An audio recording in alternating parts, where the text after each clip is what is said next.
importante que hubo al respecto. Entonces, repasando, el artículo 2 nos señala cuáles son los sujetos, entonces, concursables, y dentro de los sujetos concursables, además de las personas humanas, de las personas jurídicas privadas, que nos remite al 148, le tenemos que sumar las personas, las sociedades en que el Estado nacional, provincial o municipal sea parte, cualquiera fuere el porcentaje de su participación. Pero también nos comentaba Mariana cuando nos leía el artículo 2, nos comentaba que el inciso primero dice, habla del patrimonio del fallecido mientras se mantenga separado del de sus sucesores. Acá, ¿el patrimonio del fallecido es un sujeto de derecho? La persona humana fallecida ya dejó de existir, y es un atributo de su personalidad justamente el patrimonio. Pero acá entonces, en realidad, lo que estamos considerando que no todos los sujetos concursables son sujetos de derecho, que vamos a encontrar algún caso, como el caso del patrimonio del fallecido, pero solo porque hay expresa previsión normativa, porque en principio, si no es sujeto de derecho, no es sujeto concursable, pero encontramos la situación del patrimonio del fallecido, que no es un sujeto de derecho y sin embargo es un objeto de derecho y es concursable mientras permanezca separado del patrimonio de los sucesores. Y también lo son, continuando con el artículo 2, los deudores domiciliados en el extranjero respecto de los bienes existentes en el país. Vamos a ver también que hay sujetos excluidos por leyes especiales, además de los previstos expresamente excluidos por la Ley 24.522. ¿Y a quién nos excluye la Ley 24.522? Nos excluye a las compañías de seguros. También en el texto, como no ha sido reformado, nos menciona a las mutuales por Ley 20.321, pero esa ley fue reformada posteriormente por la 25.334 y actualmente las mutuales son sujetos concursables, que no los lleve a error verlas mencionadas en el artículo 2 como excluidas, porque actualmente por la última reforma de la ley no están excluidas. Ya les digo, por ley 25.334. Las AFIJP también están excluidas de la 24.522 y además están excluidas porque ya no existen. Y después vamos a ver también que a este artículo 2 le vamos a tener que sumar el artículo 5, complementando el artículo 2, y en particular respecto de cuáles son los sujetos del concurso preventivo, los sujetos que pueden acceder al concurso preventivo. Señala entonces que quedan también incluidas las personas jurídicas en liquidación. Otra de las comentarios que también les pueden ser útiles para complementar estas normas que acabamos de analizar, en particular el artículo 2, el artículo 5, el 148 del Código Civil y Comercial. Recuerden siempre también que también tenemos que estudiar y leer, cuando vemos este tema, el artículo 146 del mismo Código Civil y Comercial, que nos habla de las personas jurídicas públicas, y ellas no son sujetos concursables. Ténganlo bien presente. Entonces, las personas jurídicas públicas no son sujetos concursables. Así el Estado nacional, provincial, los municipios, las entidades autárquicas y los estados extranjeros, las organizaciones que por el derecho internacional público le reconozcan personalidad jurídica, la Iglesia Católica también, por ser una persona jurídica pública, no es sujeto concursable. No es sujeto concursable. Entonces, partiendo de todo esto que hemos visto ahora, hay otro comentario más que ya lo habrán visto también ustedes cuando vieron la primera bolilla, y con esto terminamos de redondear estas ideas. No todos los sujetos concursables son sujetos del concurso preventivo. Es decir, hay sujetos que pueden acceder a la quiebra, pero no pueden acceder al concurso preventivo. ¿De quiénes estoy hablando? Ya que vimos la bolilla 1, vimos la bolilla 2, vimos la bolilla 5.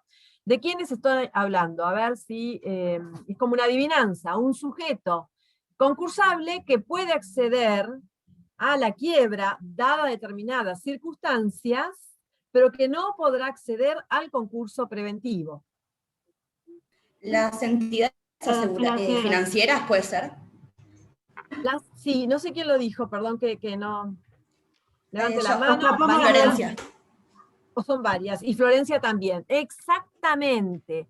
Las entidades financieras no pueden, primero, no pueden concursarse preventivamente, ni pueden solicitar su propia quiebra, pero sí podrán solicitarle la quiebra mientras que haya sido retirada por el Banco Central la autorización para funcionar. Es decir, que las entidades financieras podrían quebrar, pero no podrán en ningún caso concursarse preventivamente. ¿Se comprende? Solamente podrán tramitar su quiebra en la medida que solamente le podrán solicitar la quiebra en la medida que haya sido revocada la autorización para funcionar por el Banco Central. Ahora bien, si yo les digo, un agrupamiento de colaboración empresaria, ¿es un sujeto concursable?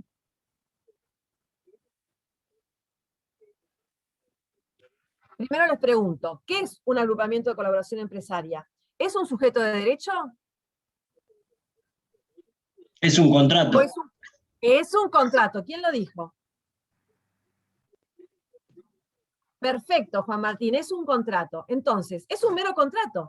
El agrupamiento de colaboración empresaria no es un sujeto de derecho, por lo tanto, no es un sujeto concursable. Una unión transitoria de empresas. A ver, Tomás Piacente. A ver, Tomás, ahí que estás atento.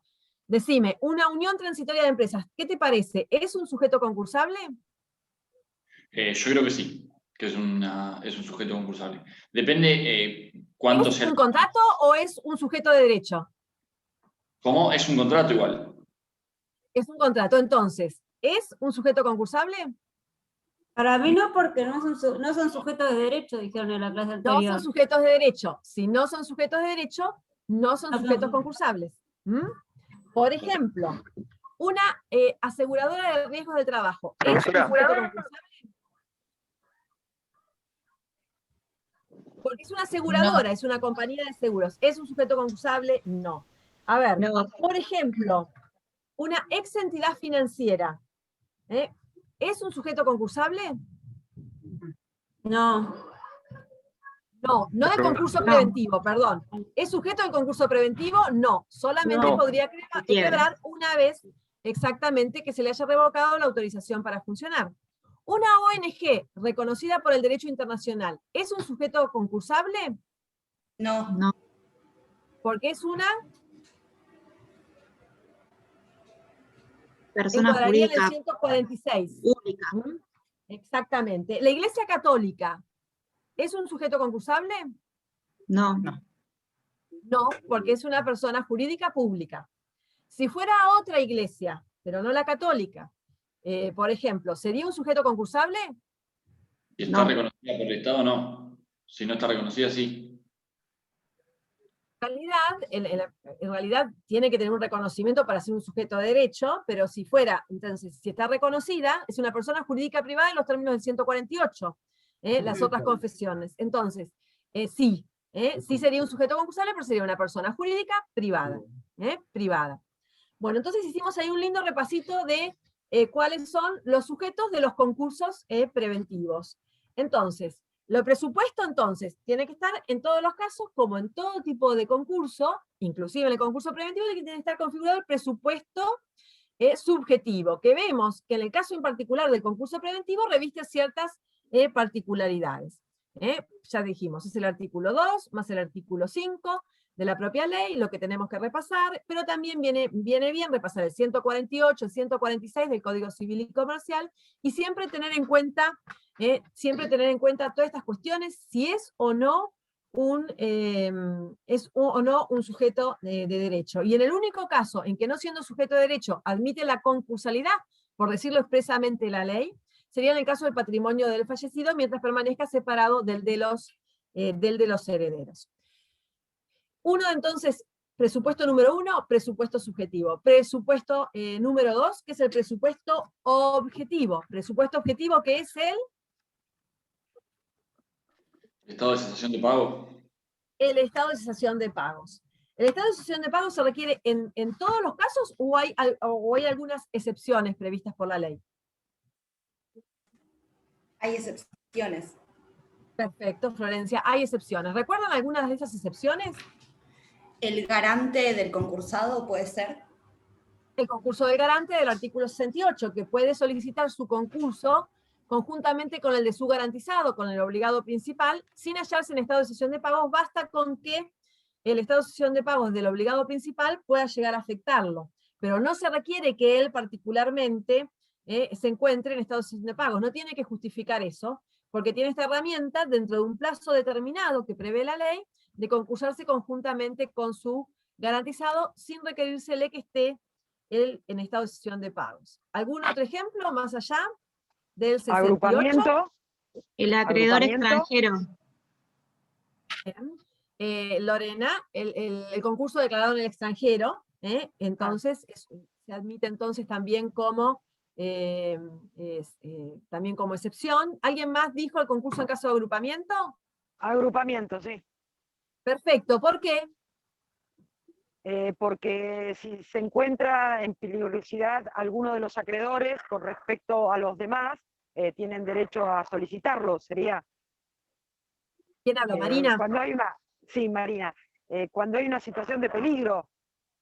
No, en realidad no tiene que ver con los acreedores, tiene que ver con la posibilidad de que cuando existan dos o más personas físicas o jurídicas que constituyan en forma exteriorizada y permanente un conjunto económico, pueden solicitar todos ellos, porque uno de los requisitos es que se presenten todos los integrantes del grupo sin exclusiones, se presenten en forma conjunta el pedido de concurso en caso de agrupamiento, en cuyo caso se forma un expediente por cada uno de los integrantes del grupo, pero tramitan todos ante un único juez, en forma paralela o simultánea, con coordinación de actos entre un expediente y el otro. Pero ¿por qué es una excepción al estado de cesión de pagos? Y mencionada expresamente por la ley. Porque en realidad basta con que uno de los integrantes del grupo se encuentre en estado de cesión de pagos, sin necesidad de que todos lo estén, basta con que uno esté en esa situación de pagos y ese estado de cesión de pagos de este puede influir en los demás integrantes del grupo.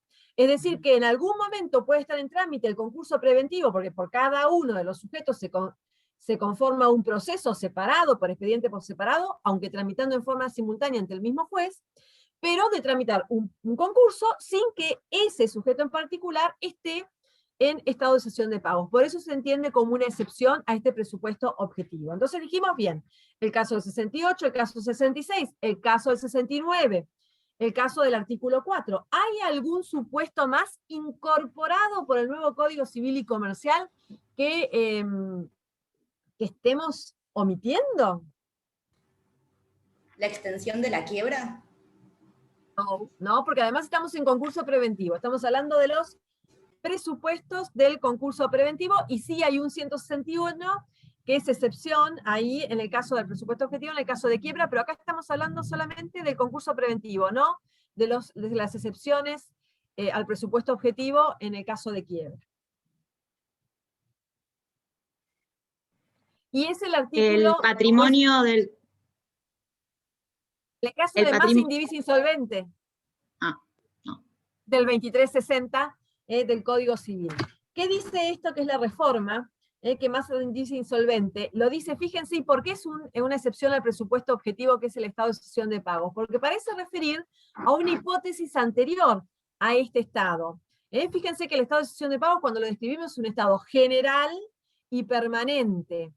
General y permanente, que tiene determinados ribetes, ya lo vimos y lo analizamos en las primeras bolillas. Y acá simplemente dice el 2360, dice, en caso de desequilibrio patrimonial o insuficiencia del activo hereditario, los copropietarios de la masa pueden peticionar la apertura del concurso preventivo o la declaración de quiebra de la masa indivisa. Con lo cual, acá pareciera hablar de un presupuesto objetivo que pareciera una especie como de antesala al estado de cesión de pagos en sí. Sin ser algo tan grave como el estado de cesión de pagos, pareciera que esta fuera también una excepción, el artículo 2360, incorporado por digamos, como nueva excepción incorporada por la reforma del Código. Bueno, hasta ahí entonces estamos, presupuesto subjetivo, presupuesto objetivo, y obviamente, como en todos los... ¿Podrías repetir los artículos de las excepciones al Estado? Porque me faltaban algunos. Bien, artículo 66, artículo 69, artículo 68, artículo 4, siempre todos ellos de la ley nuestra, de concursos y quiebras, y al cual tenemos que sumar el 2360 del Código Civil. Esas son Gracias. las excepciones al presupuesto objetivo en el caso de concurso preventivo, porque si fuera en el de quiebra, como creo que decía Florencia, también se sumaría el 161, pero no es en el caso del concurso preventivo, porque esa excepción no es en el caso del concurso preventivo. Y después tenemos el presupuesto legal o procesal, que es la sentencia de quiebra. Los dejé como en suspenso y nadie me contestó. Pero bueno, ¿qué es la sentencia de quiebra? Y que supone el previo análisis, obviamente, del juez, respecto de que sean, digamos, para que el juez... No, la sentencia de quiebra, perdonen chicos, la sentencia de apertura del concurso preventivo, no la sentencia de quiebra. La sentencia de apertura del concurso preventivo, que importa el previo análisis o examen del juez respecto de la concurrencia de los otros dos presupuestos y además de su propia competencia en los términos del artículo 3. En los términos del artículo 3. Ahora bien, vamos a ir avanzando entonces en esta bolilla bueno, el objeto de la pretensión concursal preventiva ya dijimos que es provocar... Disculpe, doctora. Con respecto a la sentencia, ¿qué término hay para cumplirla? ¿Para dictar la sentencia de apertura? No, desde el cumplimiento, ¿cuánto hay? ¿Cuánto tiene de cumplimiento desde el momento que se dicta? ¿Me escucha? Porque en realidad no es una sentencia tradicional de condena, o después lo vamos a ver, pero en realidad no hay un cumplimiento de la sentencia. Es una sentencia que tiene otro carácter, tiene un carácter instructivo, ordenatorio, cautelar, es decir, una sentencia que ordena la apertura del concurso preventivo, fija fechas estructurantes del proceso, decreta ciertas medidas de tipo cautelar, o de protección del patrimonio. Entonces no es una sentencia tradicional a la que estamos acostumbrados, es un proceso muy distinto. Si bien empieza con una sentencia, no es una sentencia a las cuales estemos habituados, no es una sentencia de condena que se tenga que cumplir en un plazo X. Es una sentencia que ordenatoria, instructoria, cautelar, constitutiva, que ya vamos a ver y analizar cuando veamos el 6.4 de la ley.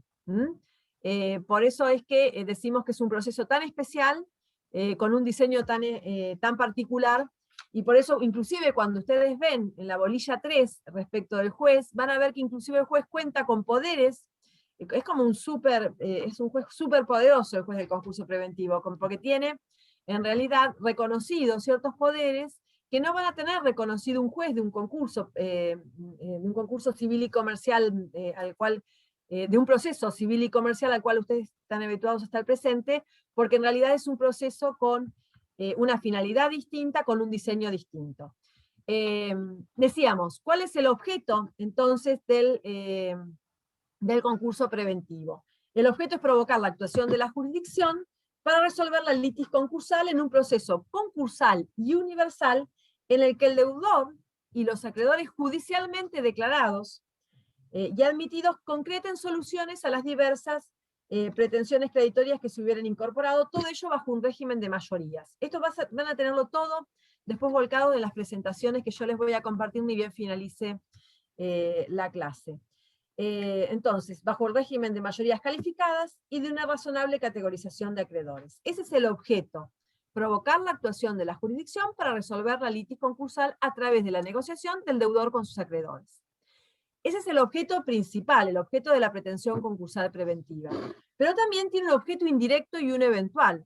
¿Por qué decimos que hay un objeto indirecto? Porque todo pedido de concurso preventivo implica un pedido condicional de quiebra. Porque si algo no funciona bien en el concurso preventivo, y dentro del desarrollo del concurso preventivo se frustra por causales expresamente previstas normativamente, en alguno de esos casos, la ley prevé expresamente que frustrado el concurso preventivo deviene la declaración de quiebra. Entonces, dada determinada situación, ese concurso preventivo puede venir en quiebra. Por lo tanto, cuando cada concursado voluntariamente se somete a un concurso preventivo, solicita la apertura de su concurso preventivo, implica un condicional pedido de quiebra, porque se somete a un estatuto normativo en el cual él sabe que dentro de las posibilidades está que si se configuran determinados extremos, pueda este concurso preventivo devenir en una quiebra, que por tal motivo se llama quiebra indirecta, porque supone un concurso preventivo previo que se ha frustrado. Una pregunta, después- doctora. sí. ¿Eso ya se solicita en la interposición de la demanda del concurso preventivo? No, vos pedís el concurso preventivo. Vos lo Formalmente. último que deseás es que esto devenga en una quiebra, y vas a hacer todo lo posible para que no Ah. devenga en una quiebra. O sea que no Esto se es pide desde un subsidiariamente. No, por favor, no, porque la mayoría lo que quiere cuando pide el concurso preventivo, la mayoría no, lo que todos quieren cuando piden el concurso preventivo es evitar Es la evitar. declaración de quiebra. Pero cuando piden Claro, pero no por primera vez sabía su concurso preventivo, procesalmente cómo quedan se... sujetos, claro, cuando piden su concurso preventivo, quedan sujetos a este estatuto normativo, y la ley es un combo, viene con todo, inclusive con, dentro de su regulación, dentro de su articulado, prevé que si, por ejemplo, el deudor no reúne las mayorías con sus acreedores, las mayorías que le requiere la ley con sus acreedores, si no las reúne, deviene la quiebra. O si el acuerdo es impugnado, deviene la quiebra. O si el acuerdo no es homologado, deviene la quiebra. O si no hace pública la propuesta, deviene la quiebra. Y como él toma la ley como un combo, porque cuando se somete a esto, al régimen de la ley, sabe que él va a tener que cumplir con determinados recaudos, porque si esto no se cumple, o si se dan determinadas situaciones, esto puede devenir en quiebra. Y no puede decir, tomo esta parte de la ley y no tomo esta porque no me gusta. No, cuando toma el todo. Y queda sujeto a ese todo, a ese estatuto normativo, que es la ley 24.522. Perfecto, Les gracias. decía, perfecto, y les decía que también tiene un objeto eventual, que ustedes saben, o después vamos a analizar y estudiar juntos, que hay un artículo, que es el artículo 48, que en algunas situaciones, y para determinados sujetos solamente, y mientras que no se trate de pequeños concursos, la ley habilita, antes de que se le declare la quiebra, dadas determinadas causales de quiebra indirecta, y antes de que se decrete la quiebra, abrir un procedimiento de salvataje. Este procedimiento de salvataje se abre también, es una posibilidad que se abra si es uno de los sujetos alcanzados por el artículo 48, con lo cual decimos que todo concurso preventivo, entonces, toda pretensión concursal preventiva tiene por objeto principal provocar la actuación de la jurisdicción para resolver la litis concursal, mediante la negociación, lo que dijimos antes. Un objeto indirecto, que es que todo pedido de concurso preventivo implica una condicional de quiebra, y uno eventual, que es, el eventual es la conformidad con la transferencia de las pertenencias sociales a los interesados que se inscriban para participar de este procedimiento del artículo 48 del salvataje. Virginia, Entonces, sí. Cuando hablabas de la quiebra indirecta, de las maneras en las que se podía dar, una vez que se dicta la sentencia homologatoria del acuerdo de transacciones o del acuerdo de negocios que hicieron, si no se cumple ese acuerdo, ¿se inicia un nuevo proceso para decretar la quiebra o se decreta la quiebra, digamos? No, es quiebra indirecta por incumplimiento del acuerdo, o quiebra indirecta por nulidad del acuerdo. Hay hipótesis de quiebra indirecta que son anteriores, ahí son, ustedes cuando analizaron, quizá ya lo analizaron, por eso se los menciono, les sirve para repaso, y si no, para verlo por vez primera. Hay dos tipos de quiebras indirectas. Quiebras indirectas por frustración del proceso, y quiebras indirectas por frustración del acuerdo. Se frustra el proceso cuando se decreta la quiebra como consecuencia de causales de quiebra anteriores a que se declare concluido el proceso concursal preventivo y homologado el acuerdo y concluido el proceso concursal preventivo. Es decir, antes de la oportunidad del artículo 52 y 59 de la ley. Esas son causales de quiebra indirecta por frustración del proceso. Se frustró el proceso, por ejemplo, porque el deudor no reunió las conformidades que marca la ley, o porque el deudor no hizo pública la propuesta, o porque si bien reunió las conformidades y se declaró la existencia del acuerdo, el acuerdo resultó impugnado y se hizo lugar a una causal impugnatoria y se decretó la quiebra indirecta por admisión de una causal impugnatoria. Son todas hipótesis de quiebra indirecta por frustración del proceso. Una vez homologado el acuerdo, concluido el proceso y homologado el acuerdo, tenemos las causales de quiebra indirecta por frustración del acuerdo, que son solamente 2. Por eso es muy fácil acordárselas. Entonces, esas son la quiebra indirecta por nulidad del mismo o por incumplimiento del mismo.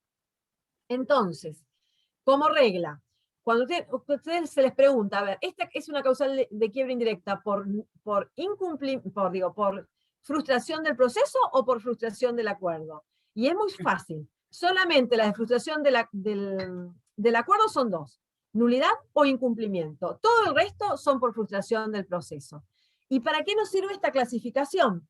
Y, en principio, para saber, por ejemplo, nos sirve para algunos casos. Por ejemplo, las quiebras indirectas, en los casos de quiebra indirecta por frustración del acuerdo, si venía actuando un síndico en el concurso preventivo, una vez homologado el acuerdo y concluido el proceso, ese síndico, en principio, como regla general, cesa su actuación. Entonces, en la quiebra indirecta por incumplimiento del acuerdo, porque lo prevé expresamente la ley, se designa un nuevo síndico para actuar en esa quiebra posterior, no el mismo que actuó en el concurso preventivo. Y si bien en la quiebra por nulidad eso no está previsto, algunos asimilan, porque no está previsto expresamente al respecto cuando se trata de síndico, algunos lo asimilan a esta hipótesis, a la de quiebra por incumplimiento, y dice que en ese caso también cuando se decreta por su nulidad, debiera también designarse un nuevo síndico. En todos los demás casos, que son la quiebra indirecta por frustración del proceso, el mismo síndico que está actuando en el concurso preventivo que se ha frustrado, es el que actúa en la quiebra posterior. Es el que actúa en la quiebra posterior. Por ejemplo, eso para decir por qué esta diferenciación se hace porque, bueno, sirve, por ejemplo, para estos casos, para poder determinar cuándo sigue actuando el mismo síndico que actúa en el concurso preventivo o cuándo se designa, por ejemplo, uno nuevo. Le decía entonces que ya tenemos claro cuál es el objeto principal de la pretensión concursal preventiva, cuál es su objeto indirecto y su objeto eventual. También lo que prevé este 6.1 es que analicemos, además del artículo 5 que ya vimos, los artículos 6 y siguientes de la ley. Si vamos al artículo 6 de la ley, nos dice en particular, representación y ratificación. Tratándose de personas de existencia ideal, dice, como decía, tratándose de personas jurídicas, ya sea públicas o privadas, lo solicita el representante. ¿Quién solicita el concurso preventivo? La solicita el representante legal. Bien claro. Entonces, ¿quién pide? ¿Quién solicita? ¿Quién es el legitimado activo para solicitar el concurso preventivo? Es el representante legal. Pero necesito previo algo. Necesito una previa resolución ¿de quién? Del órgano de administración. El órgano de administración. Pero dentro de los 30 días, me dice este mismo artículo 6, 30 días que ustedes ya vieron normas procesales genéricas, cuando la ley no menciona y dice simplemente días, se entienden que son días hábiles judiciales, por el 273, entonces dentro de los 30 días hábiles judiciales a computarse y a calcularse desde la presentación en concurso preventivo, desde el momento de la presentación empieza a computarse este plazo de 30 días, deberá que además presentarse, dice este artículo 6, los invito a que se fijen, el artículo 6, deberá presentarse la decisión de continuar el trámite, y debe estar adoptada esa decisión por el órgano de asamblea. El órgano de gobierno, que en la mayoría de los casos, en la mayoría de los tipos es la asamblea, pero en realidad es el órgano de gobierno con las mayorías necesarias para resolver asuntos ordinarios. No acreditado este requisito, fíjense, se produce la cesación del procedimiento con los efectos del desistimiento, es decir, concluye el concurso preventivo. Tenemos un supuesto de desistimiento. En realidad habla de cesación del procedimiento con los efectos del desistimiento, porque no se ha cumplido con esa ratificación. Entonces, básicamente, esto nos permite distinguir varias cuestiones. Primero, no necesariamente el legitimado activo coincide con el sujeto concursable, como vemos acá. A ver, si yo soy Virginia Carrera y pido mi concurso preventivo, yo misma, persona humana, pido mi concurso preventivo. El legitimado activo soy yo, y el sujeto comprendido, sujeto concursable, soy yo misma. Ahora, en el caso de las sociedades, vamos a ver que el legitimado activo es el representante legal. representante legal. Es el representante legal. Pero que debe contar con previa decisión del órgano de Administración. Y además, dentro de este plazo de 30 días hábiles judiciales desde la presentación en concurso preventivo, debe acompañar la decisión de continuar el trámite adoptada por el órgano de gobierno. ¿Qué es mejor o qué es preferible para no andar corriendo? Y en lo posible que se presente antes, que ya tengan también previa la decisión del órgano de gobierno. Pero si no es posible, se presenta después dentro de este plazo para evitar que se produzca de pleno derecho la cesación del procedimiento con los efectos del desistimiento. Todo esto se demuestra con los instrumentos pertinentes. ¿Se imaginan? Yo, representante legal, tengo que demostrar que soy el presidente de la SA, que soy el gerente de la SRL, y tengo que demostrar con la exhibición. Ahora todo se presenta, chicos, en forma electrónica, todo a través del portal de la Suprema Corte. Entonces, voy a tener que presentar escaneado el acta de designación, el acta el acta donde el órgano de administración decidió la presentación en concurso preventivo, decidió la presentación del concurso preventivo, y si también ya la tengo, el acta donde la asamblea, donde el órgano de gobierno decidió también la presentación o ratificó la misma dentro del, y acompañarla dentro en el expediente dentro del plazo de ley. Está claro que si la presentó a la decisión del órgano de gobierno cuando ya se presenta en concurso preventivo conjuntamente con su demanda, no tiene que presentarla nuevamente después. Solamente es para el caso en que solicitó la demanda sin haberla acompañado ab initio a la resolución del órgano de gobierno. El artículo 7 nos habla de otro supuesto donde también es necesaria una ratificación, que en puridad más que ratificación no se trata técnicamente de una ratificación, sino también de la decisión de continuar el trámite, y es en el caso de los incapaces e inhabilitados. Incapaces e inhabilitados.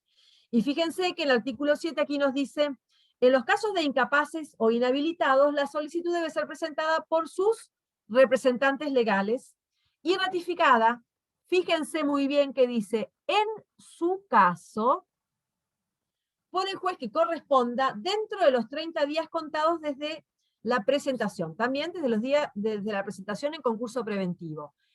¿Qué es la presentación? Es la demanda. Cuando antes estábamos en épocas de normalidad, la presentación era cuando uno iba a la Receptoría General de Expedientes en la planta baja del edificio de Brown y Tucumán, y llevaba, como abogado, uno llevaba el sobrecito conteniendo toda la documentación, la demanda afuera, y te ponían un cargo, decían, toc, tac, con esa maquinola te ponían el cargo y te decían, te ponían el día y la hora en que presentabas el concurso preventivo. Y vos con este carguito sabías, era un antes y un después. Había plazos que empezaban a computarse desde la presentación en concurso preventivo. Y el antes y después también para muchas cosas.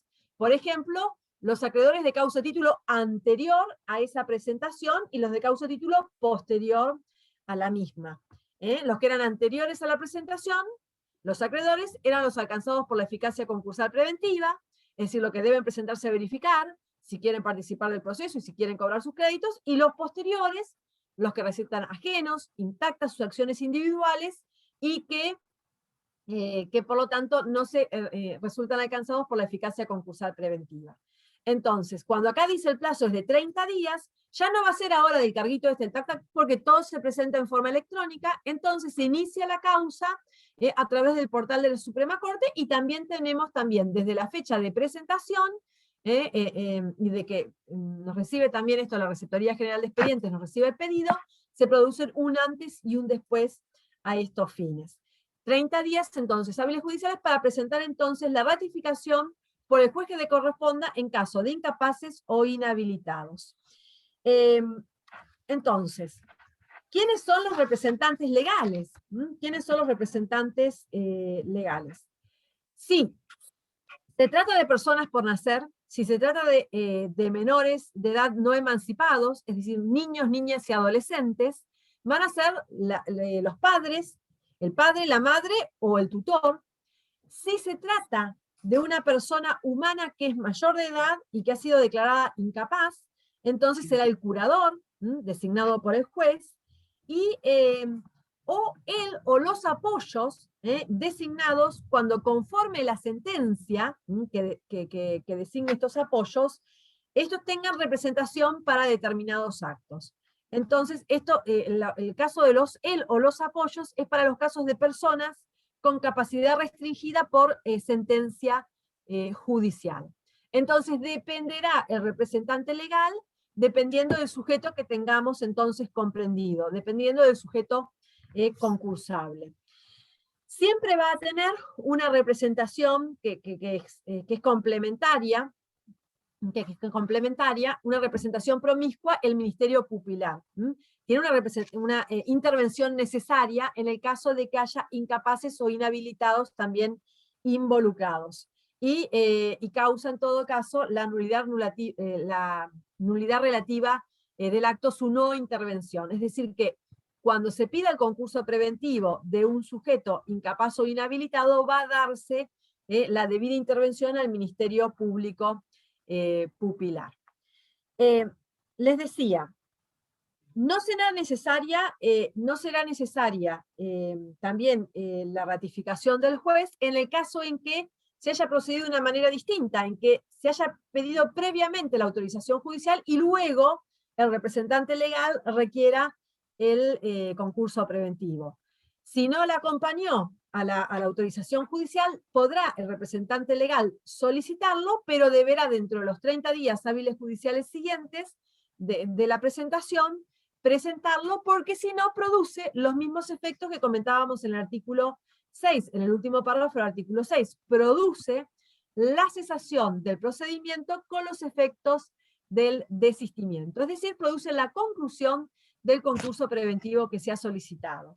Y fíjense que yo les hacía hincapié esto de en su caso, cuando decía, fíjense que el artículo 7 dice, y será necesaria en su caso la ratificación del juez. ¿Por qué? Porque hay casos en que no es necesaria, solo es necesaria cuando la guarda, cuando la tutela, cuando la curatela o el sistema de apoyo ha sido discernido judicialmente. Si se trata de un menor, un niño o adolescente, si se trata de un menor, el representante legal serán sus padres. En ese caso no lo ha decidido un juez, la representación no ha sido discernida judicialmente, y el padre, ambos padres, porque ambos tienen la responsabilidad parental, en este caso, ambos padres deberán solicitar en forma conjunta el concurso preventivo de ese niño, niña o adolescente. Ahora sí, vamos al artículo 8, que habla de otro de los supuestos en que también vamos a necesitar ratificaciones, que es el artículo 8 de la ley, que es el patrimonio del fallecido, y que mientras que se mantenga separado del patrimonio de los herederos, cualquiera de los herederos puede solicitar el concurso preventivo en relación al patrimonio del fallecido. Algo en particular que señalarles, no mucho más. Primero, que cualquiera de los herederos puede solicitarlo. Ahí hay una discusión, porque heredero se es en puridad cuando ha sido declarado tal, es decir, que hay una declaratoria de heredero que lo instituye heredero, o hay una aprobación de testamento que así lo hace. Entonces, debiera estar dictada una declaratoria de herederos. Aunque hay algunos que dicen que en alguna hipótesis podría, si es un heredero forzoso y aún no ha sido declarado, solicitarlo y después dentro de los 30 días justificar y ratificar, demostrando ese carácter dentro de los 30 días. Pero bueno, en realidad tendría que ser, la ley dice que es heredero, y heredero se es cuando hay una sentencia que así lo reconoce. Entonces, cualquier heredero puede pedir, pero necesita la ratificación de los demás. Entonces, ¿qué vamos a necesitar en este caso? En el caso del concurso preventivo del patrimonio del fallecido, que por lo menos un heredero lo solicite. Pero después necesito la la ratificación de todos los demás. En definitiva, necesito la unanimidad. Y necesito que la separación, que se haya permanecido separado del patrimonio de los herederos. Bueno, esto para no demorarnos más, porque tenemos que avanzar en la bolilla 6.2, no nos detenemos mucho más. Fíjense que en cualquiera de estos casos que hemos analizado, tanto el artículo 6, el artículo 7 y el artículo 8, vamos a ver con muchísima claridad que no necesariamente el legitimado activo coincide con el sujeto comprendido o el sujeto concursable. Que si el sujeto concursable, por ejemplo, fuera un incapaz o un inhabilitado, o si fuera el patrimonio del fallecido el objeto del concurso, o si se tratara de una sociedad, el legitimado activo va a ser el representante legal, o un heredero, pero el sujeto comprendido es otro. Siempre tengan claro esa diferencia. Bueno, les decía antes, y sigo en esta misma línea, que todo el concurso preventivo está diseñado de forma tal de propiciar la negociación. Propiciar que el deudor llegue a un acuerdo con sus acreedores. Entonces el legislador diseñó distintas etapas. En el concurso preventivo vamos a poder distinguir 4 etapas. La primera etapa, la primera de esas 4 etapas, se llama instructoria preconcursal. Yo les voy a pedir que de alguna forma vayamos haciendo una línea del tiempo. Que yo antes, en épocas de normalidad y cuando tenía un pizarrón en clase, podía ir haciéndole la línea del tiempo y ustedes iban anotando. Y eso era, íbamos siguiendo esa línea y la íbamos construyendo en clase con el pizarrón. Ahora no es posible, pero empecemos haciéndola de alguna forma y así a la distancia. Lo primero de la línea de tiempo que vamos a colocar, el primer hito que vamos a colocar, es la demanda de concurso preventivo. Y como yo les indicaba antes, y también lo decía Emilio, el concurso preventivo solo puede ser solicitado por el deudor. El deudor y solo el deudor puede solicitar su concurso preventivo. Para ello debe realizar un pedido. La ley usa distintas terminologías. Pedido, solicitud, habla de la demanda, usa distintos términos, pero en definitiva, pedido, demanda, presentación, es todo lo mismo, y en realidad estamos hablando de una verdadera demanda de concurso preventivo. Como es una verdadera demanda, no solamente deberá cumplir los requisitos que prevé el artículo 11 de la ley, y que ya vamos a ver en clases posteriores, sino también los propios de toda demanda del artículo 330 del CPC. Y si además fuera algún tipo especial de concurso preventivo, por ejemplo, el acuerdo, un concurso en caso de agrupamiento, además del 11 y además del 330 del CPC, los propios que establezca ese régimen como diferenciado. Es decir, vamos sumando otros extremos a acreditar. Entonces, viene el deudor y solicita su concurso preventivo. Cumple los requisitos del artículo 11. Importante cuando estudien el artículo 11, tener en claro muy bien los verbos, porque en algunos casos dice probar, en otros casos dice acompañar, agregar, adjuntar. Y no es lo mismo, porque lo que me piden que acompañe, si no lo acompaño y lo indico, no es lo mismo. Entonces, no es que es de memoria, es decir, puede ser cualquier verbo que sea sinónimo, pero la idea es que si me pide agregar y acompañar, no es lo mismo que indicar, o no es lo mismo que poner a disposición. Entonces, mucho cuidado al estudiar el artículo 11, y mucha atención en los verbos. Artículo 11, ya lo vamos a ver después en una clase diferenciada. Requisitos de la demanda concursal preventiva. Inicia entonces su concurso preventivo, cumple los recaudos del artículo 11, se individualiza debidamente, acompaña los instrumentos constitutivos. Acuérdense que pueden ser tanto comerciante como no comerciante, puede ser un deudor civil, es decir, en esto la ley no distingue, entonces puede ser que simplemente sea una persona humana no comerciante. Va a explicar las causas concretas de su situación patrimonial, si fuera un comerciante o si fuera un deudor matriculado, un estado detallado, además todas las constancias de suscripción en los registros pertinentes. También deberá acompañar un estado detallado y valorado del activo y del pasivo, va a acompañar las copias de los balances u otros estados contables exigidos por el deudor conforme a las disposiciones legales vigentes, acompañará la nómina de sus acreedores. Señor juez, estos son mis acreedores, indicando monto, causa, privilegios, codeudores, fiadores, acompañando un legajo por cada uno de unos acreedores con la la documentación respaldatoria de cada uno de los créditos que están denunciando en cabeza de esos acreedores. Y además, enumerar precisamente todos los libros de comercio y de otra naturaleza que lleve, denunciar la existencia de un concurso preventivo anterior, si lo existió, y que no se encuentre en un periodo de inhibición, que después vamos a ver cuando terminemos esta línea del tiempo, que es de 1 año de declarado cumplido el concurso preventivo, y luego acompañar también una nómina de los de empleados, si es que los tiene, es decir, muchas de esas cosas es si las lleva, si las tiene, si los balances, si es que lleva balances, empleados, si es que los tiene, está claro. Pero bueno, esto lo vamos a ver después en la clase en particular que tengan. Presenta su demanda concursal preventiva. ¿Qué pasa si no llega a cumplir todos los requisitos? Entonces, él puede solicitar una prórroga, pero para ello debe invocar una causal debida y válidamente fundada. Y el juez puede darle una prórroga para cumplir estos requisitos, que será por única vez, y que puede ser hasta 10 días a partir de la fecha de presentación en concurso preventivo. El deudor se presenta en concurso preventivo, presenta su demanda, y ahí hay un corte. Ahí empezamos esta línea del tiempo y se produce un corte, y ese corte marca que están los acreedores de causa título anteriores a la presentación y los de causa título posteriores a la presentación. Los alcanzados por la eficacia concursal preventiva son los acreedores de causa título anteriores a la demanda, anteriores a la presentación, anteriores al pedido de concurso preventivo, como quieran llamarlo, porque fíjense que el artículo 11 dice requisitos del pedido, pero vimos que es una verdadera demanda. Y esos acreedores van a sufrir una mutación, tiene un efecto transformador. Ellos que se creían hasta ahora acreedores del deudor deberán probarlo.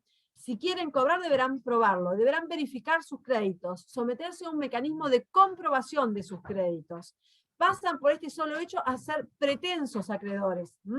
Ellos son, a partir de ahora, pretensos, una vez que se declara abierto el concurso preventivo, son pretensos acreedores y van a tener que someterse al procedimiento de verificación, de comprobación de esos créditos. Y van a poder seguir participando con reconocimiento de su calidad de acreedores a partir de que el juez los declare verificados o admitidos en el pasivo. Hasta ese momento van a ser solamente, van a mutar, van a pasar a ser pretensos acreedores y van a tener que presentarse a verificar sus créditos. Los de causa título posterior, no están alcanzados por la eficacia concursal preventiva, sus acciones individuales se mantienen y permanecen intactas. Y ustedes me dirán, ¿pero va a haber acreedores posteriores? Y sí, porque en principio el concurso preventivo se trata de prevenir la quiebra, de no llegar a una instancia liquidatoria, y el deudor queda sujeto a un régimen de actos permitidos, sujetos a autorización y prohibidos. Va a tener como actos permitidos y en principio como regla general todos los que llegan a la administración ordinaria. Como actos sujetos a autorización, todos los que importen a administración extraordinaria. Y como actos prohibidos, los actos a título gratuito o los actos de disposición, o lo que afecten la par conditio. Y todo esto bajo la vigilancia del síndico, que va a controlar, vigilar que se acota este régimen establecido por la ley, y si advierte una irregularidad, lo que hace el síndico no tiene una injerencia a la administración que hace concursado de su patrimonio, sino que él va como órgano concursal que es, y lo denuncia al juez advertida alguna irregularidad. Entonces, como él sigue en su administración ordinaria, la administración ordinaria de sus negocios, puede contraer perfectamente nuevas deudas que hacen a su giro normal y habitual, y esas deudas las debe atender en tiempo y forma propias, pero si no lo atienden en tiempo y forma propias, como los acreedores estos que son de causa o título posterior a la presentación en concurso preventivo, tienen intactas las acciones individuales, pueden iniciar cualquiera de las acciones que conforme la naturaleza de sus créditos le correspondan, incluso le pueden pedir la quiebra. Le pueden pedir la quiebra. Entonces, es importante esta distinción, este es antes y un después, este hito separado. Entonces, primer paso de esta línea del tiempo, el pedido de concurso preventivo. Primero, el pedido de concurso preventivo. Después lo que vamos a tener en esta línea del tiempo es que dentro de los 5 días de esta petición, el juez debe pronunciarse 5 días, normas procesales genéricas, 5 días hábiles judiciales. El juez debe pronunciarse admitiendo el concurso preventivo, es decir, dictando la sentencia de apertura, o rechazándola, con las causales que prevé el artículo 13 de la ley. Vamos a pensar ahora una línea del tiempo en que todo funciona maravillosamente y el juez admite la apertura, lo que importa un previo análisis de su competencia, se entiende competente conforme el artículo 3. ¿Va a ser el competente en el concurso conforme las reglas del artículo 3? Acuérdense, el competente conforme al domicilio del sujeto concursable, no del legitimado activo, porque a veces está se puede apreciar a veces ese error.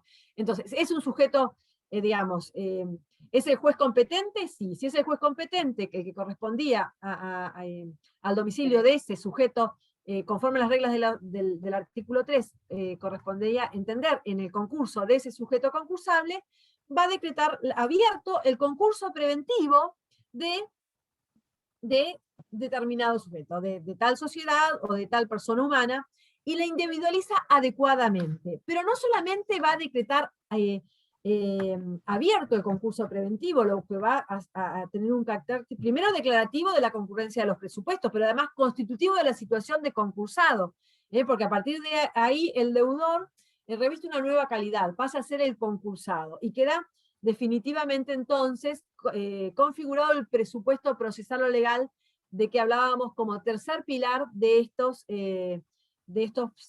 procesos concursales. Declara abierto el concurso preventivo y fija fechas estructurantes del proceso, para que el proceso avance de etapa en etapa. Una de las primeras fechas que fija es la fecha para la desinsaculación de síndico. ¿Y por qué decimos desinsacular?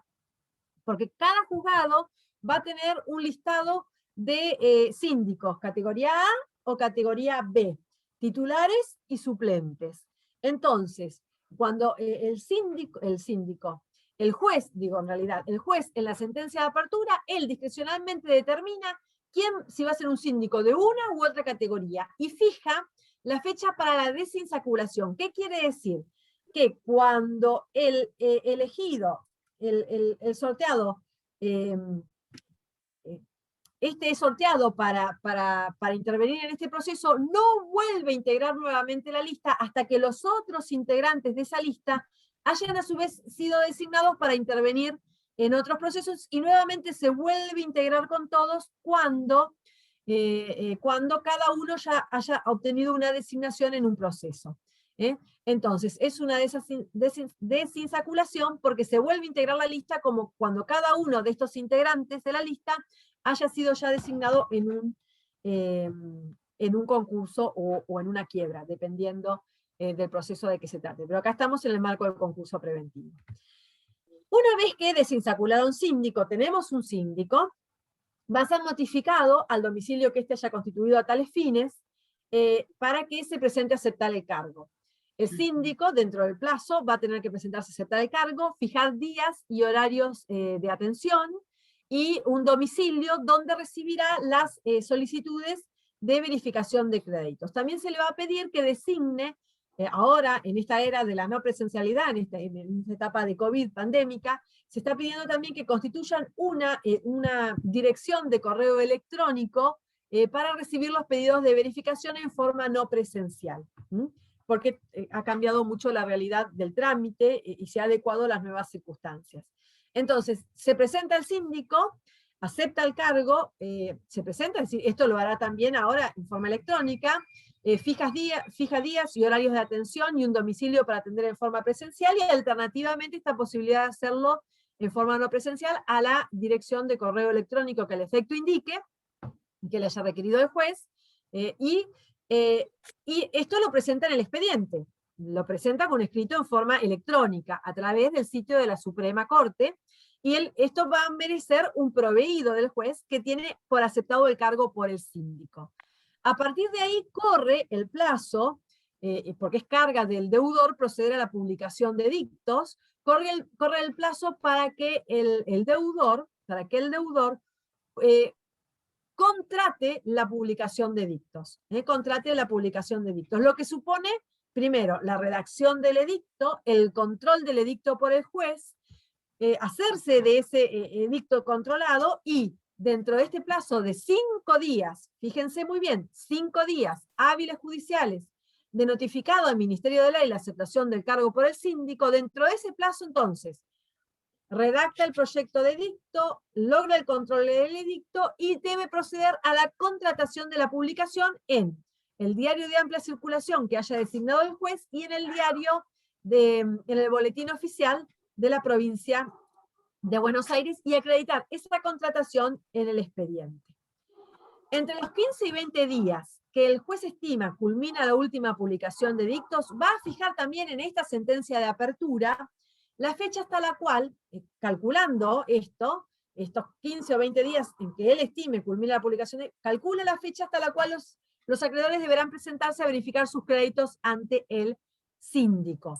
Esta fecha, dijimos, primera fecha que pone, la fecha para la desinsaculación del síndico, porque solamente una vez que tengamos los datos del síndico vamos a poder confeccionar el edicto, porque es un contenido necesario los datos del síndico en el edicto, se publican los edictos. El juez calcula todo esto, y como calcula también el tiempo que demore, entonces calcula en función de todo ello hasta qué fecha límite los acreedores se van a poder presentar a verificar sus créditos tempestivo temporariamente ante el síndico, y lo fija también en la sentencia de apertura ya. ¿Qué quiere decir verificar ante el síndico? Quiere decir que yo, acreedor, que hasta el momento era acreedor del deudor y todo eso, tengo que demostrar que lo soy ante un proceso que es concursal y universal, donde concurren otros acreedores también a disputarse derechos en el proceso y a demostrar sus derechos en el proceso. Entonces tengo que verificar, tengo que comprobar que lo soy. Entonces tengo que acompañarle, en los términos del artículo 32 y siguientes, la documentación al juez, y primero presentarlas al síndico, por los que estos pedidos se presentan en la oficina que tiene abierta el público al síndico en el periodo de verificación de créditos, o en su defecto mediante la casilla de mail que éste indicó al efecto, indicando monto, causa y privilegio y la documentación respaldatoria de esto. Y además voy a tener que en esa ocasión abonar un arancel verificatorio.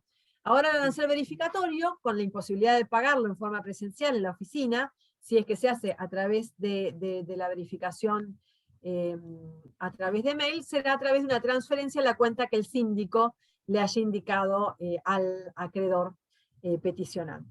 ¿Se presentan los acreedores a verificar los créditos ante el síndico? Bien, ahí entonces hay un hito. Otra fecha importante que tenemos dentro de esta línea del tiempo es después un periodo de observaciones a esos pedidos de verificación, que son 10 días inmediatamente posteriores, 10 días hábiles judiciales, inmediatamente posteriores a el fenecimiento del plazo para verificar tempestivamente los créditos ante el síndico. En esos 10 días, el deudor y los otros acreedores y los representantes y los trabajadores de la concursada van a poder efectuar observaciones a los pedidos de verificación que formularon los restantes acreedores. O van a poder, el deudor va a poder efectuar observaciones o impugnaciones a los pedidos de verificación realizados por sus acreedores. Por ejemplo, si viene un acreedor y dice, el deudor me debe 100 y acá tengo los elementos, las facturas impagas y todo esto, y el deudor tiene elementos para probar que verdaderamente no es que deba 100, que acá hay recibos imputados a esas facturas que el acreedor dice impagas, y que impugna, y dice no, en realidad le debo 80, acá tengo los recibos y la documentación respaldatoria, y observa o impugna ese crédito. O han sido mal liquidados los intereses, porque incluyeron intereses conforme una tasa que no era la pactada, o liquidados a una fecha que no era la del artículo 19. Después veremos, hay una amplia posibilidad de observaciones e impugnaciones a plantear. Teníamos entonces, teníamos 10 días de vencido el periodo de verificación, 10 días para observar e impugnar. Vence el periodo para observar o impugnar, el periodo de observaciones a los pedidos de verificación, comienza a correr un plazo de 20 días, hábiles judiciales también, para que el síndico efectúe un informe, que se llama informe individual, que es una pieza clave del proceso, y antesala una resolución muy importante, que es la resolución del 36. El contenido del informe individual lo vamos a encontrar en el artículo 35 de la ley, y es un informe que elabora el síndico, y le hace un raconto al juez de todo lo acontecido hasta allí en el proceso. Y le va a decir, Mire, señor juez, se presentó, individualiza debidamente al acreedor, se presentó a verificar créditos por tal monto, causa y privilegio, acompañó tal documentación respaldatoria, exhibió tal documentación respaldatoria. Él le va a decir, señor juez, el deudor en su demanda de concurso preventivo denunció o no a este acreedor. Después, este pedido de verificación recibió las siguientes observaciones o no en este periodo de observaciones del artículo 34 de la ley. Recibe observaciones, no recibe observaciones, también esto lo informa al juez. Después él, como informante del juez y como indagador de investigación, él puede realizar toda una serie de compulsas en la documentación legal y contable del deudor y de los acreedores, a lo que habilita el artículo 33, y va a decir, mire, con mis indagaciones y todo lo que yo investigué en la documentación legal y contable del deudor y los acreedores, he podido determinar que la situación es esta, y yo opino fundadamente que corresponde o no la verificación de este crédito. Esa opinión fundada es muy valiosa para el juez, y va a ser una opinión fundada que debe dar el síndico respecto de cada uno de los pedidos de verificación formulados ante él en este periodo de verificación tempestiva de créditos del artículo 32 y siguientes. A partir de ahí, que él presente este informe individual, corre el plazo de 10 días para que el juez, también hábiles judiciales, para que el juez se pronuncie, y como es el director del proceso, y vimos que siempre la última palabra la tiene el juez, a pesar de lo que soliciten los acreedores, de que lo que observe el deudor y los restantes acreedores o los trabajadores de la concursada y de lo que opine el juez, quien dirá si estos acreedores siguen o no participando del proceso, si resultan declarados verificados o admitidos, será el juez en esta sentencia del artículo 36, y es la sentencia de verificación de créditos. ¿Quiénes van a seguir participando del proceso? Aquellos a que el juez declare verificados o declarados admisibles. ¿Qué pasa con aquellos que el juez no declaró, no admitió, que declaró inadmisibles? Aquellos podrán promover un incidente de revisión en los términos del artículo 37.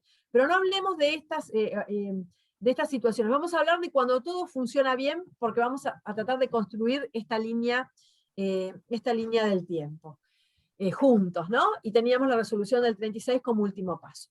Ahí, a partir de ahí, corre un plazo también de 10 días para que el deudor, para que el concursado, el deudor que ahora vamos a llamar concursado, el concursado efectúe propuesta, lo que es facultativo para él, no está obligado a hacerlo, pero si él quiere efectuar después propuestas diferenciadas de acuerdo a sus acreedores, también va a tener que hacer previo una categorización de acreedores. Entonces él va a proponer al juez cómo desea categorizar sus acreedores para poder después efectuarle propuestas diferenciadas de acuerdo preventivo.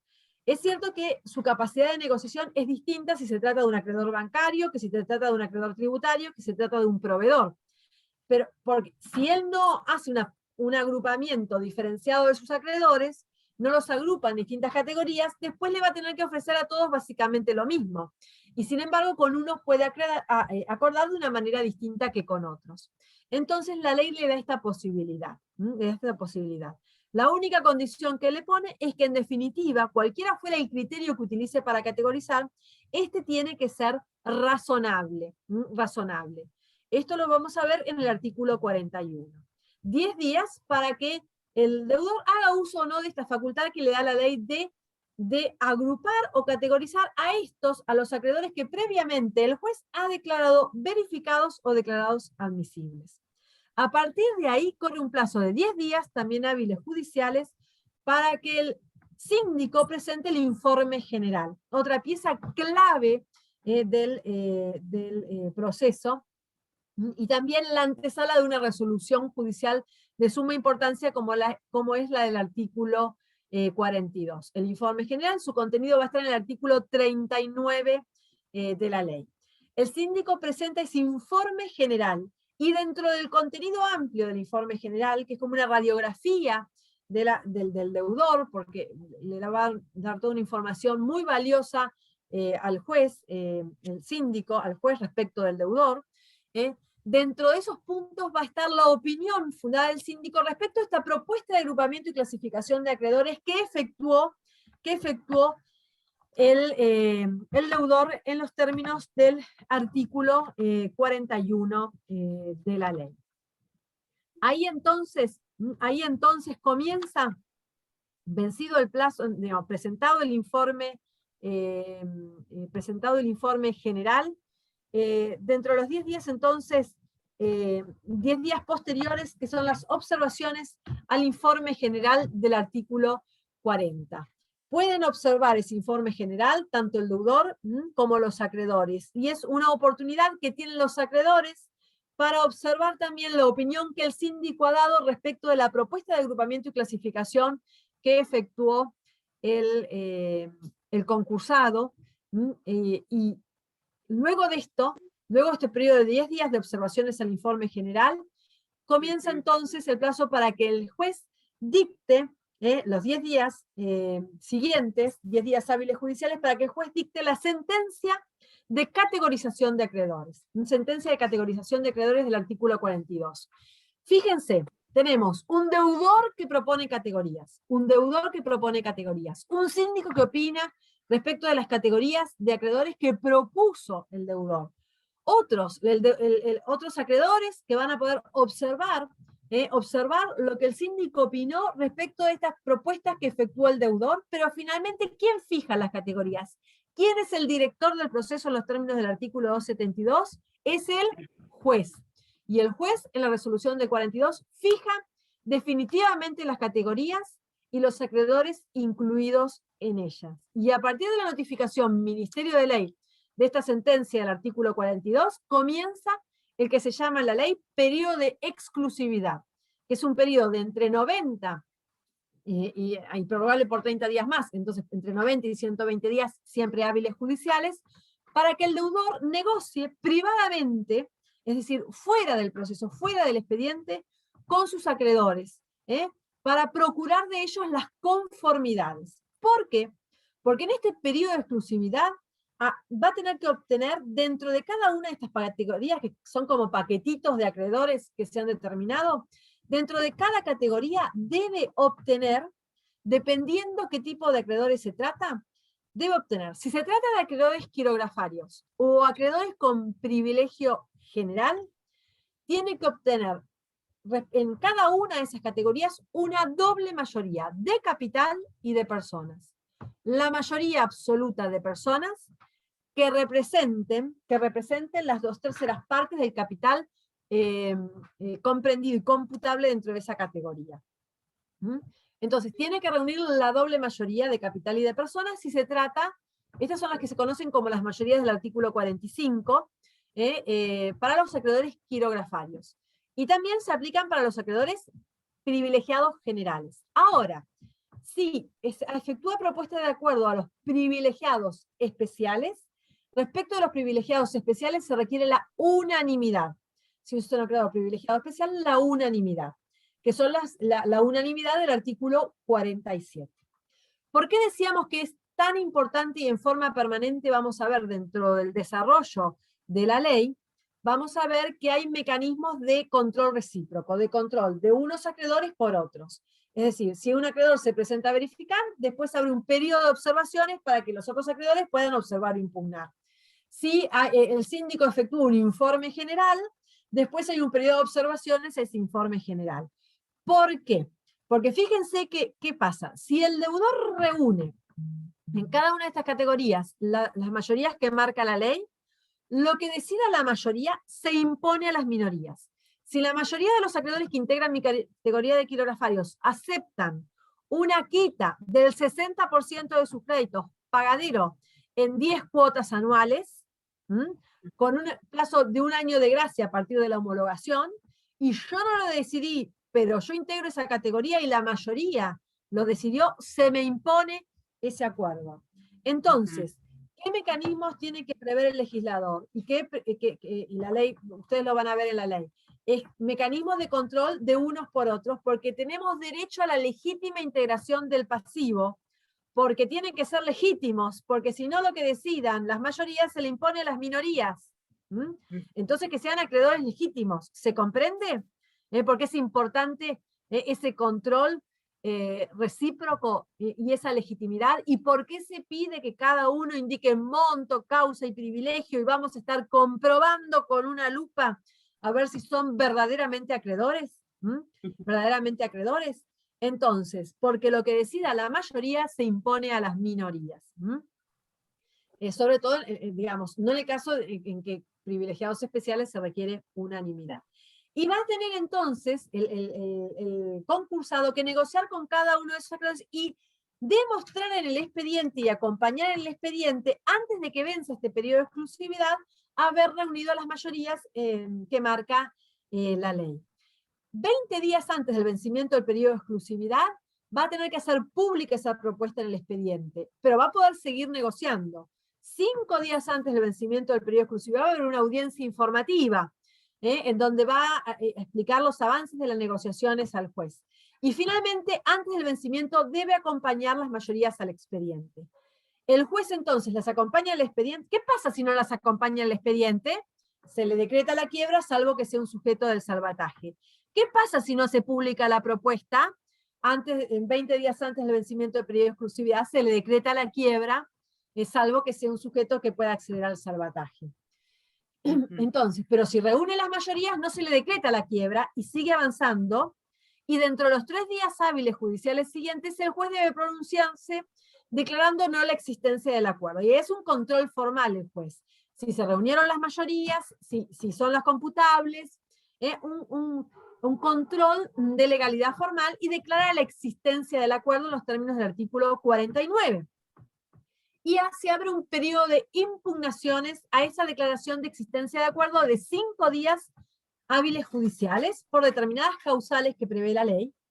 Y si alguno impugna y prospera la impugnación, ¿qué pasa? Se decreta la quiebra indirecta, salvo que sea un sujeto que pueda acceder al salvataje. Pero si no se presenta impugnación o no se admite la impugnación presentada, se pasa a una resolución clave, también trascendente del proceso, que es la del artículo 42, que es la homologación del acuerdo. El juez entonces homologará el acuerdo, salvo que el mismo sea abusivo o en fraude a la ley. Si este acuerdo es abusivo o en fraude a la ley, no lo homologará. Pero si no lo es, se reúnen las mayorías y todo lo demás, homologa el acuerdo. Tomadas y ejecutadas todas las medidas tendientes al cumplimiento, y ya casi estamos terminando, chicos, un poquito más de paciencia, el juez declara concluido el proceso. Concluyó el proceso. Ustedes me dicen, ¡qué gauchito! Concluyó el proceso y no ha cobrado ningún acreedor. Y es así, porque a partir de que se declara concluido el proceso, comienza una etapa que es extraprocesal del cumplimiento del acuerdo, y que esta etapa puede durar años. Todo depende del contenido de la propuesta de acuerdo que haya resultado homologada en cada caso. Porque si eran 10 cuotas anuales, sí tardará por lo menos mínimamente 10 años. Todo depende. Todo depende. Transcurre esta etapa de cumplimiento del acuerdo, el acuerdo se cumple, no pasa nada en el proceso principal, duerme en el letargo mismo, hasta que se reabre para la última resolución judicial, la frutilla de la torta, que es la resolución judicial que tiene por cumplido el acuerdo, si es que así fue cumplido, y finalmente, dictada esta resolución, que del artículo 59, última parte, rige el periodo de 1 año para que el deudor, en el cual el deudor no podrá presentarse nuevamente en concurso preventivo. Eso es lo que conocemos como el periodo de inhibición de 1 año del artículo 59. Ahora, hablamos de toda la línea del concurso preventivo. Si ustedes me tienen paciencia y están 5 minutos más, les hago un cierre. ¿Me tienen un poquito más de paciencia? ¿Me levantan la mano a ver si es posible? Quizás en breve me tenga que ir porque curso presencial en la facultad 18:30. Bien, perfecto, Tomás, no hay ningún problema. El resto más o menos me acompaña un poquitito más, igual la clase está quedando grabada. Bien, entonces vamos a ver, hasta ahí lo vimos como una línea. Vamos a ver que yo les dije que era posible distinguir distintas etapas. ¿Cuál es la primera etapa? La primera etapa, que es la instructoria preconcursal, va desde la demanda que les comenté antes, la demanda del artículo primero, hasta la primera publicación de dictos, cualquiera de ellas, ya sea en el diario de amplia circulación o en el boletín oficial. Esa es la primera etapa, se llama instructoria preconcursal. Preconcursal. En esta etapa, el rol preponderante es del deudor. ¿Por qué? Por este señorío del deudor, que es el único que puede presentarse en concurso preventivo, solicitar su concurso preventivo, porque lo vamos a conocer, a través de la información que él mismo aporta sobre sí en su demanda. Entonces el objetivo de esta primera etapa es conocer fundamentalmente al deudor, con lo que él mismo aporta de sí en su demanda. Y se extiende hasta la primera publicación de dicto. Cualquiera fuera la primera publicación de dictos. Entonces, hasta ahí tenemos la demanda, la primera etapa, que es la instructoria preconcursal. Hasta la primera publicación de dictos, y en cualquier momento el deudor va a poder inclusive desistir unilateralmente de su concurso preventivo, con solo manifestarlo en el expediente, abdica sin necesidad de requerir la conformidad de nadie más. A partir de la primera publicación de dictos, esta posibilidad fenece, ya no la tendrá la posibilidad, y empieza la etapa instructoria concursal, que se extiende hasta el primer día del periodo de exclusividad. Primer día del periodo de exclusividad, que ustedes se acuerdan que el periodo de exclusividad se inicia con la notificación Ministerio de Ley de la sentencia del artículo 42. ¿Qué pasa entonces? Y vamos a repasar. ¿Qué pasa después de la publicación de dictos y hasta el primer día del periodo de exclusividad? ¿Qué es lo que va a quedar comprendido en esta etapa instructoria concursal? ¿Se acuerdan que una vez publicados los edictos, qué teníamos primero? Ay, ¿Recuerdan? La verificación de créditos ante el síndico, ¿sí? ¿Recuerdan? Que eran entre los 15 y 20 días que se estime culmine la publicación de dictos. Termina la verificación de efectiva de créditos ante el síndico, empieza un periodo de...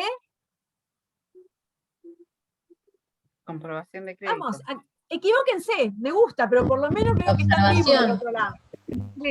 Los apabullé, pero bueno, perdón, pero sigamos participando. 10 días de observaciones. A partir de los 10 días de observaciones, corre un plazo de 20 días para... El informe del síndico. Individual del síndico, del artículo 35. A partir de ahí, presentado, corre 10 días para... Sentencia verificatoria de los créditos.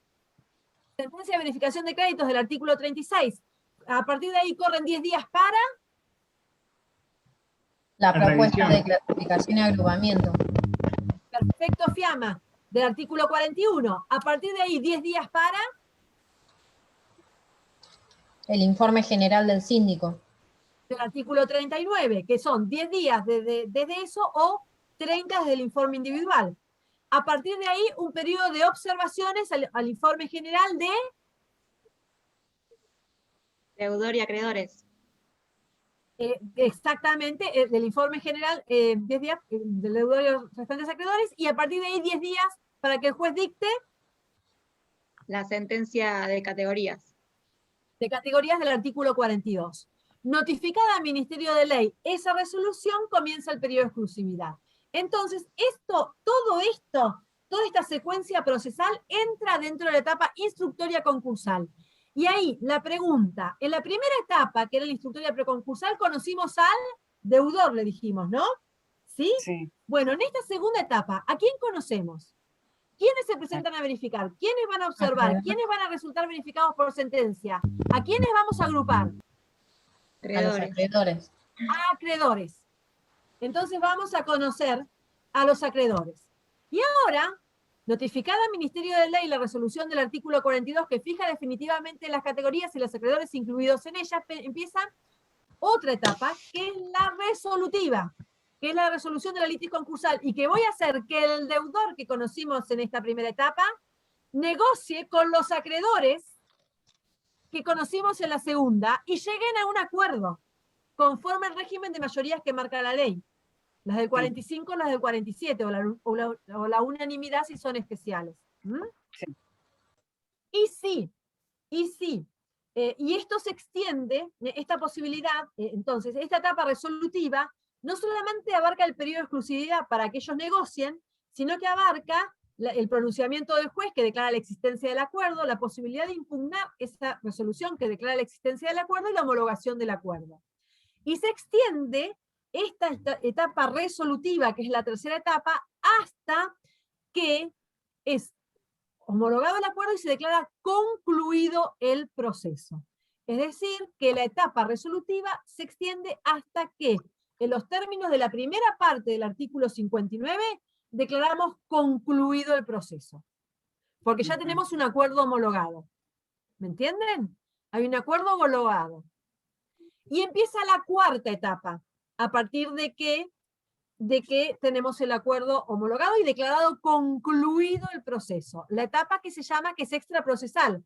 Ya no hay acuerdo, no pasa en el expediente, y es extraprocesal del cumplimiento del acuerdo. La finalidad de esta cuarta y última etapa es cumplir el acuerdo. Y una vez cumplido el acuerdo, se declara cumplido el acuerdo en el expediente, y a partir de ahí rige el plazo de 1 año de inhibición en que no podrá presentarse nuevamente en concurso preventivo. Bueno, me han acompañado en una clase de lo más intensa, que nos hemos recorrido la ley de punta a punta, el artículo 59. No sé si ya la habían leído hasta el 59, pero llegamos. La hemos repasado juntos. Ahora tienen una Semana Santa por delante. No les digo que sea de lo más entretenido repasar y leer la ley en Semana Santa, pero bueno, es lo que hay. Sería bueno que teniendo fresca la ley, que habiendo hecho todo este recorrido de punta a punta, por lo menos del trámite del concurso preventivo, podamos entonces repasarla de alguna manera. ¿Mm? Sí. Acá recién ahora veo que se me hace visible en el chat, veo en el chat que acá, bueno, la sala me preguntó si le puse presente, ahora ya le voy a poner presente.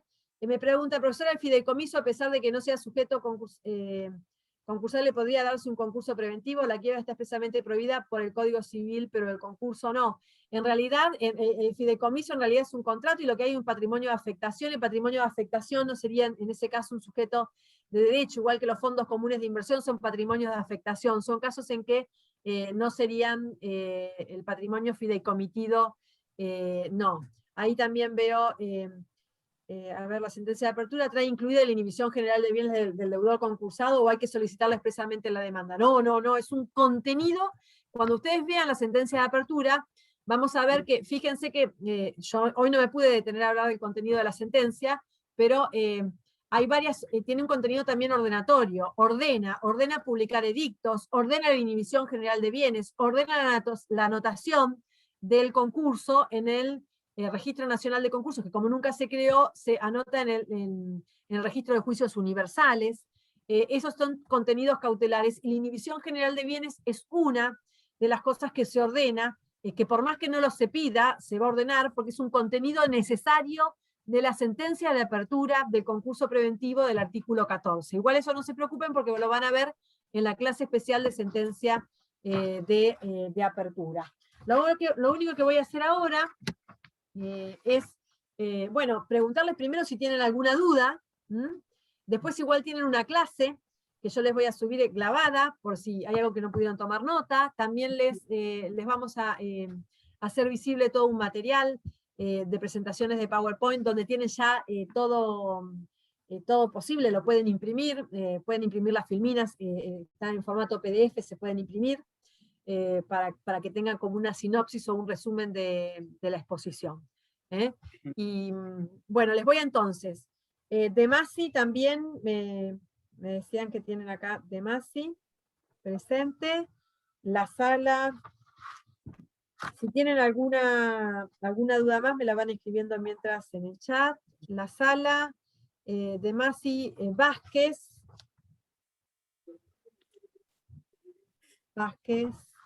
¿Y tenemos algún presente más? No, ninguno. ¿Alguien más? No.